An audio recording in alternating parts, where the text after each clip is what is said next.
د غزني اجرستان ولسوالي چې په تیر کې ولسونه له رغنیزو پروژو محروم پاتې ول، تازه د غزني ولایت د ټولګټو چارو ریاست دغې ولسوالۍ ته د غځېدلې لویې لارې د 30 کیلومتره سړک د جوړېدو چارې پیل کړې.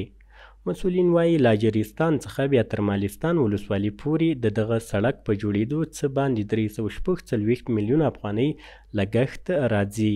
دغه سړک طول یا درازي 30 کیلومتره ده چې فی الحال په قرارداد ورکړل شوی ده په 346 میلیونه څه باندې.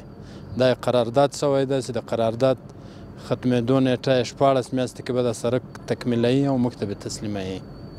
دې کې چې دي ډېر غټه پیمانه باندې کټینګونه دي چې دې کې کټینګونه کېږي او دې کې بیا استنادي دیوالونه دي، پلچکونه دي، تقریبا د 180 او د 200 دانو په اندازه باندې پلچکان پکې دي. بل لور ته د دواړو ولسوالیو خلک خوښ دي چې له کلونو وروسته اسلامي امارت ورته پاملرنه کړې.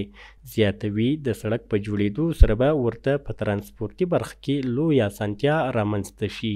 ما به نهایت از امارت اسلامی و حکومت اسلامی تقدیر و تشکر میکنیم که تانوس در ساحه ازمو هیچ حکومتی و هیچ دولتی به این شکل اساسی و رسمی سرک را افتتاح نکردن و کار نکردن.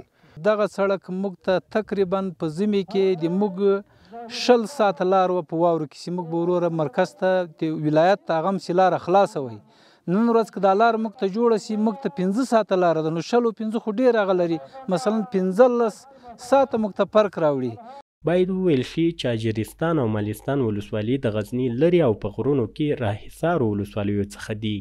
د اوسیدونکو په خبره په تیر کې ورته هیڅ کار نه دی شوی. دوی له اسلامي امارت څخه په رغنیزه برخه کې د لا زیاتې پاملرنې غوښتنه کوي.